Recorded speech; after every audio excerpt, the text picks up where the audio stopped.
So it's not even December yet and it already looks like all three of Wharton, Baleba and Ederson are all going to be valued at around £100 million in 2026, potentially more with add-ons. And so given the fact that come the summer, Casemiro should be leaving on a free, Mainu will be at peak value, having 1 year with a club option of a year extension left on his contract, and could be sold for anywhere between 55 to maybe as much as £75 million,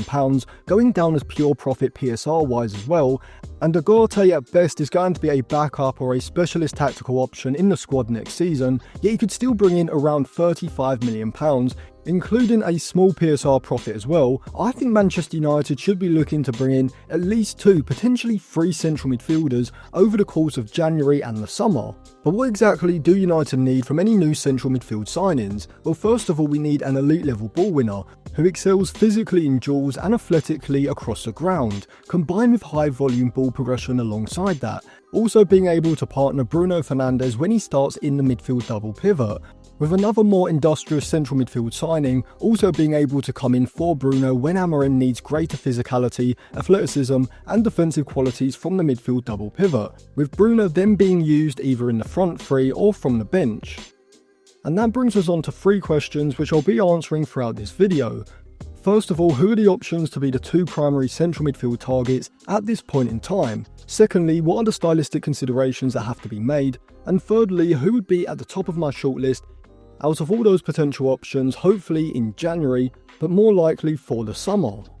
But before I break down all of that, if you want to check out any cheap, good quality football jerseys, go over to okjersey.com. They've got a variety of current season and retro jerseys, such as this Manchester United 01-02 home shirt with Veron 5 on the back, as well as this Zinedine Zidane Real Madrid shirt from the same season as well. You can pick up jerseys for just $15, and depending on where you live, if you spend over $50, you can also get free shipping as well. If you use code Atlantis at checkout, you'll also get a discount, so I'll leave it linked in the description and in the comment section below. So just quickly, before I come on to the primary central midfield targets, I should say that in terms of squad depth, United could save money in the budget to use elsewhere if instead of signing 3 central midfielders, they instead look to promote 2 of the youth players to fill that role. Ideally, I think Sekou Kone, Jim Thwaite and or Tyler Fletcher would have picked up Premier League minutes at the back end of last season and then carried that into pre-season and minutes here and there at the start of this one. I think all 3, but especially Kone and Thwaite, have the mid-term potential within the next 6 to 18 months to serve as backup options in the squad, picking up minutes in Europe and in the domestic cups next year. However, with no European or League Cup football this season, I think it's highly unlikely that any of these 3 will be able to break into Amorim's squad and pick up sufficient minutes in order to allow us to judge them as to whether they're ready for the Premier League next season or whether they need a loan instead. And so prioritising their long-term development, I think a season-long loan next season for all 3 of Kone, Thwaite and Tyler Fletcher is probably going to be the optimal route. But that now brings me on to who my primary central midfield targets would be. Well, as I've said many times before, Ederson would be towards the top of the list. I'd pick him up for between £35 to £40 million in January if he was available for that, or around £25 to £30 million in the summer, which I think is a realistic valuation given that he'll only have 1 year left on his Atalanta contract come the summer. In terms of other options, I'd say Lamine Camara, Kepran Thuram and Joao Gomes for between 40 to 45 million in January, with Joao Gomes also having a relegation release clause that would enable him to leave for a reported £35 million in the summer. All 4 of these players meet the requirements for ball winning ability, athleticism, specifically speed across the ground over long and shorter distances, press resistance in the build-up phase, and close ball control in congested areas in the middle third, as well as ball progression via either passes or carries during settled possession and in transitions. I think Ederson would be top of my shortlist, not just for the reduced transfer fee, but also because of the consistency that he's shown at the top level with Atalanta over the past 2 or 3 years or so, having an ideal skill set for a modern day ball winner in the Premier League, combining elite level pace and power with a highly complete skill set both in and out of possession, specialising when it comes to ball winning ability, defending on the recovery, and dual dominance in the middle third. And alongside these standout attributes in his skill set, I think an underrated part of his game is his positional play and reading of the game, especially when he drops into the back line, which I think could enable him to be the catalyst that Amorim needs in order to evolve his 3-4-3 into more of a 4-3-3 in the long term. but I'll analyse that in full detail in a follow-up video, looking at how Ederson but also Amadou Onana could be converted into a different role to enable Amorim to make this evolvement. So if you are interested in the tactical theory behind that idea, make sure you subscribe to the channel and give the video a like so YouTube is likely to recommend you that video when it does come out. So Ederson, like Ugarte and Casemiro, is an elite level ball winner by the eye test and data, as despite not putting up the levels of ball winning output that we see from Casemiro and Ugarte, unlike Casemiro, Ederson would add significant speed across the ground, progressive carries particularly in transitional situations, as well as a higher volume of progressive and incisive passes between the lines. Whilst I would say that he's less effective in high pressing situations compared with Ugarte, who is genuinely elite at this part of his game, Ederson doesn't have some of the downsides that come with Ugarte's front foot, high energy and high risk ball winning style, which I don't think is optimal to play alongside Bruno Fernandes in the double pivot. In contrast, Ederson's more passive, patient and positionally intelligent ball winning style would suit Bruno Fernandes significantly better, which is reflected in Ederson's lower tackling volume compared with Ugarte, but with a higher interception rate.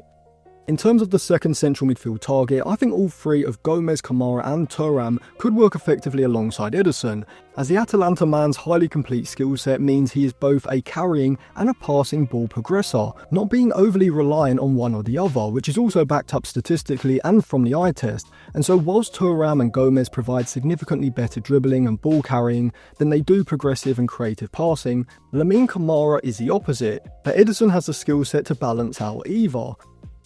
I've said in previous videos that Ederson and Adam Wharton would be my dream midfield double pivot, but as an alternative for the Palace man, either Lamine Kamara or Angelo Stiller would be optimal stylistically, with both providing elite level progressive and creative passing from deeper areas in front of the opposition's midfield line, just as Adam Wharton would, which is evident from the eye test, with all three having that elite level trait of being able to not just thread midfield splitting passes through the centre, but also able to do so with disguising their technique, baiting an opposition midfielder into overcompensating on one side, anticipating the pass wide, meaning that when these players are able to then close their hips on the ball and play the pass on the inside of the midfielder, it becomes significantly harder for them to react and make an interception. But alongside this specific trait, all three also have the press resistance, composure and ball control to improve United when playing out of pressure in the build-up phase, or playing through more congested areas in the middle third, alongside the sort of passing range, vision and creativity that, like Bruno Fernandes, has enabled them to put up incredibly high chance creation numbers compared to the majority of other deeper line central midfielders in Europe, ranking in the mid to high 90th percentiles when compared against all other midfielders in the top 7 leagues last season for their expected assist rate, as well as ranking highly for the majority of other creative metrics as well. But out of Lamine Kamara and Angelo Stiller, who do I think would be the optimal Adam Wharton alternative for United? Well, in the midfield three, I think I would probably edge towards Angelo Stiller, because not only do I rate him as a better creative and progressive passer from deeper positions when compared with Lamine Kamara currently, but I'd also say that he may be slightly better than Adam Wharton in this specific area as well, which you can certainly see from the ball progression, retention and chance creation numbers both this season and last season, with Angelo Stiller certainly being a better retainer of possession compared with Adam Wharton, which is the main part of the Englishman's game that I think he needs to improve over the next few seasons, enabling him to evolve from more of a deeper line playmaker to that Pirlo-esque role of a regista, where he has more responsibility for setting and dictating the tempo of play.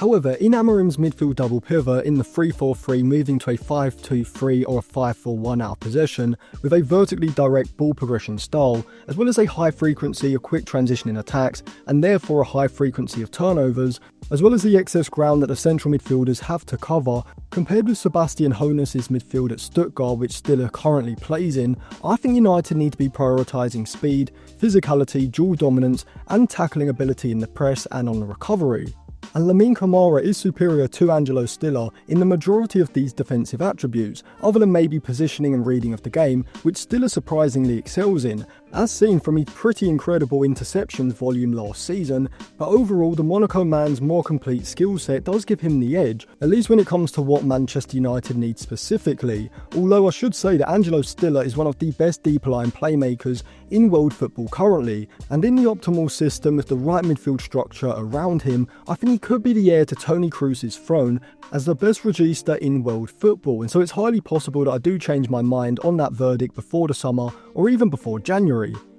However, at this point in time, I think I would prefer Kamara to Angelo Stiller because of his greater speed across the ground, physicality, dual dominance and ball winning ability. However, in comparison to Thuram and Joao Gomes, Lamine Kamara is a different stylistic central midfield profile, with Kamara excelling with his passing far more than he does with his carrying, as is evident from the statistical assessment, with the opposite being true for both Thuram and Joao Gomes. And so in the next episode of this series, I'm going to be continuing the analysis of the central midfield options, comparing the likes of Joao Gomes, Kipran Thuram, Lamine Kamara, Ederson and others in greater detail, specifically identifying who would be the optimal pairing alongside Ederson and Bruno Fernandes in the squad, as well as looking at some value for money reduced or even free options that United could pick up to bolster their squad depth, with the view of moving them on for a significant PSR profit in the future. So make sure you subscribe to the channel and give the video a like if you are interested in those topics, and if you do want to check out any cheap, good quality football jerseys, go over to okjersey.com. You can use code ATLANTIS at checkout for a discount. I'll leave it linked in the description and in the comment section below, and you can also check out some other videos and playlists which I will leave linked on the end screen now alongside that.